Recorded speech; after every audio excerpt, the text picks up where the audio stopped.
Okay, and then old rule of money is invest for the long term, and most people say invest in mutual funds. I personally don't invest in mutual funds, and most people, it's not a bad idea. But if you want higher returns with less risk and less taxes, then you have to first invest in your financial intelligence. So mutual funds have its place for most people, but I personally don't invest in them. And I'll go into why. So when somebody says invest for the long term, one of the problems I have with that is, what does that mean? Because that's the old rule. The new rule is you have to know the difference between buy, sell, and fool. And so when I'm buying and selling something or investing, this is the difference for me, okay? When I buy, let's say, a house or an apartment house, I buy it long. That means I want to hold on to my real estate forever. But what I do is I sell it every 30 days to my renters. So I hold the property forever. All these guys who are flipping property, the problem with flipping property is that you have capital gains tax all the time. You're losing money to taxes. It doesn't make sense.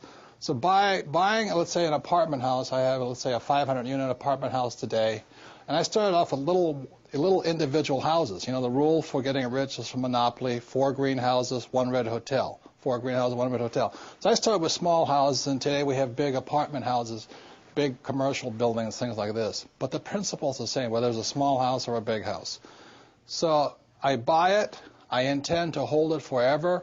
I'm going to pass it on for generations, but I sell it every 30 days. The same with oil. The other day I was filling up my gas tank, and I got really upset. It cost me $72 to fill my tank of gas. And the reason I was upset, because I was a buyer of gas. But then I went home that afternoon, and I found oil hit approximately $140 a barrel. So then I was happy again. You see, on one side I was a buyer, which I was unhappy, but as a seller of oil, I was happy. So this is my point here. If you're going to be rich in life, the reason most people are poor is because they're primarily buyers with very little to sell. You know that old advice I talk about financial education: go to school and get a job. So let's say you sell your time. You know, I'll sell it for $25 an hour. If that's all you've got to sell, you're not getting ahead, because the Federal Reserve keeps printing money faster and faster. You have to work harder and harder, then you get taxed harder. So if you're going to be rich, the thing my rich dad taught me was you have to have something to sell every single month. So every single month I'm selling my apartments, my units, for 30 days at a time. I'm selling my oil, you know, on the open market.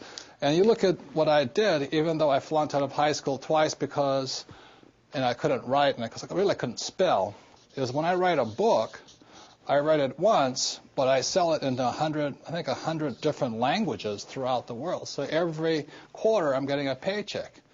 So to be rich, it really understands the new rules of money requires you to know when you're buying, when you're selling.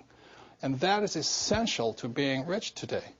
Now, when I talk about the fool, it's called the greater fool theory. So like being a real estate guy, I go out there and somebody says to me, oh, this house is $100,000, but next year it'll be worth $200,000. Generally, that's what's, you know, what do you call those guys? Real estate brokers or mortgage brokers or stock brokers. As my rich dad said, the reason they're called brokers is because they're broker than you are.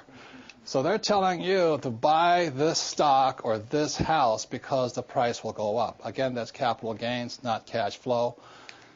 And then you become the greater fool. You know, the people, unfortunately, who are hurting financially today in the housing market, they were the greater fool.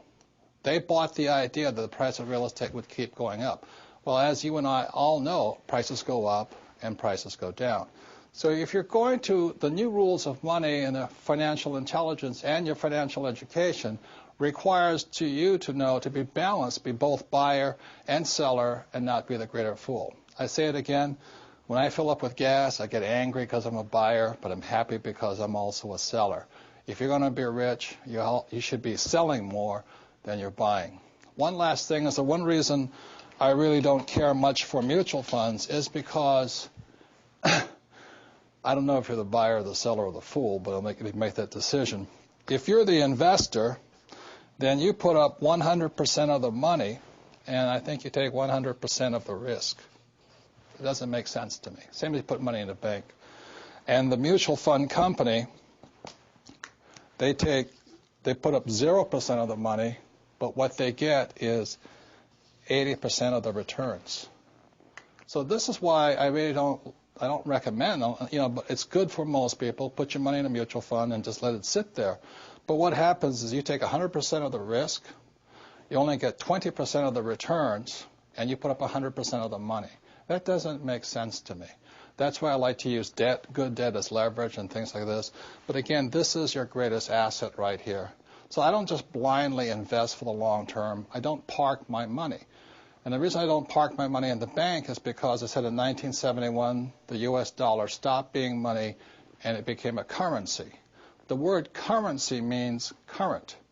You must keep your money moving. The people who are losing financially today are people who are parking their money in long-term things like savings account and mutual funds. That's good for the average person. It's good for the average investor. And it's better than nothing. It's better than being poor.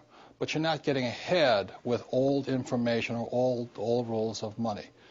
I'll just pass this last thing along for those of you who say, well, I don't want to be an investor. It's too much work. I understand. It was years ago, a friend of mine, a friend asked a friend of mine, says, what would you say to the average investor? And my friend, who's a very rich man, said, what I say to the average investor is, don't be average. Because today, in this high volatile environment, the average people, the middle class, are getting wiped out.